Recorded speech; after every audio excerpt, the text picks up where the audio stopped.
کیا مذہبی معاملات میں عقل کا استعمال کرنے کی مناہی ہے؟ ہم نے یہ دیکھا ہے کہ جب کسی کے فرقہ وارانہ عقائد سے ہٹ کر انہیں قرآن کی طرف متوجہ کرنے کے لیے کوئی عقلی دلیل دی جائے تو اکثر لوگ ان دلیلوں کو نہیں مانتے اور یہ کہتے ہیں کہ مذہب کے معاملات میں عقل نہیں لگائی جا سکتی، بس ان معاملات کو جس طرح لوگ مانتے آئے ہیں ہمیں بھی مان لینا چاہیے اور ان پر عمل کرتے رہنا چاہیے۔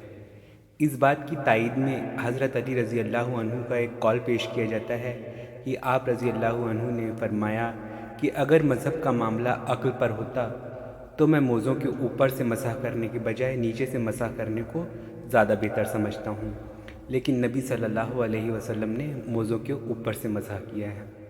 حضرت علی کا یہ قول ابو داؤد شریف کتاب طہارت حدیث 164 میں موجود ہے۔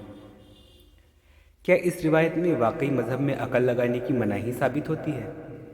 اس بات کو سمجھنے کے لیے ہمیں روایت میں بیان کی گئی بات یعنی موزوں پر مسح کی وجہ کے بارے میں پتہ کرنا ہوگا۔ چمڑے کے موزوں یعنی خف پر مسح کا تعلق وضو سے ہے۔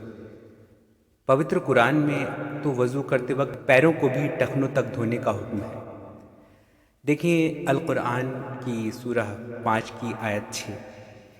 لیکن جب کسی کو موزے پہنے ہی نماز ادا کرنی ہے تو وضو کرتے وقت پیر نہ دھو کر صرف موزوں پر مسح کر کے وضو کی ضرورت پوری کر لینے کی اجازت نماز کے ادا کیے جانے میں خصوصاً ٹھنڈ کے دنوں میں آسانی بنانے کے لیے نبی صلی اللہ علیہ وسلم نے اپنے عمل کے ذریعے مسلمانوں کو دی تھی کہ جب پاک صاف پیروں کے اوپر اور باوضو ہونے کے بعد اگر لگاتار موزے پہنے رکھے جائیں گے تو پیر تو اندر سے صاف ہی رہیں گے اور موزوں کے اوپر ہی دھول مٹی جمے گی، تو اگلی کچھ نمازوں کو پڑھنے کے لیے وضو کرتے وقت موزوں کے اوپر سے مسح کر لینا ٹھیک بھی رہے گا اور کافی بھی۔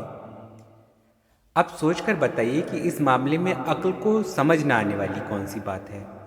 اگر کوئی یہ سوچتا ہو کہ اتنی آسانی سے عقل کو سمجھ آ جانے والی بات حضرت علی رضی اللہ عنہ کو سمجھ نہیں آئی تو اس نے حضرت علی جیسے عظیم اور ذہین صحابی کی علم اور ذہانت کو صحیح سے سمجھا ہی نہیں۔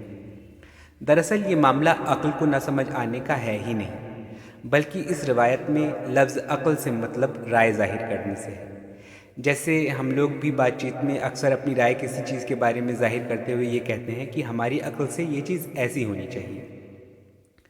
اسی طرح روایت میں حضرت علی رضی اللہ عنہ بھی ایک رائے یا اوپینین ظاہر کر رہے ہیں، جو غالباً یہ ہے کہ حضرت علی یہ بہتر سمجھتے تھے کہ نماز پڑھنے کے لیے ہر بار وضو پورے طریقے سے کیا جائے اور تھوڑی سی آسانی کے بدلے مشقت کر کے نماز پڑھنے میں زیادہ ثواب ملے گا۔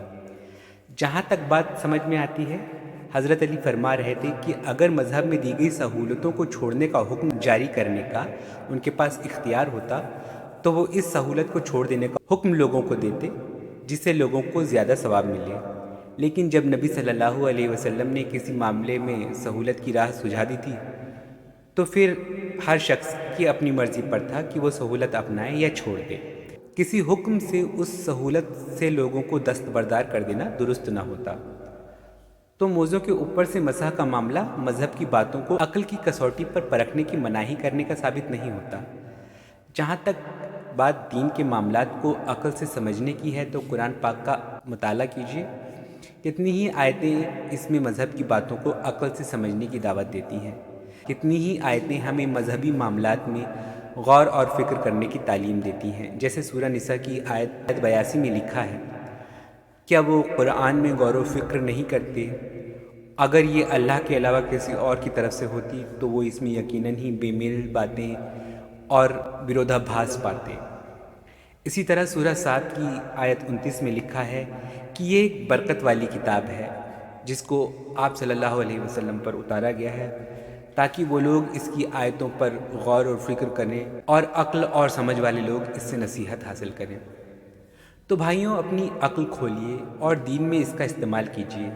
اس بات سے نہ ڈریے کہ آپ دین میں عقل لگانے سے گمراہ ہو جائیں گے، کیونکہ یہ اللہ کا وعدہ ہے کہ جو بھی شخص دین کی راہ میں کوششیں کرے گا اللہ اس شخص کو اپنی راہیں سجھا دے گا۔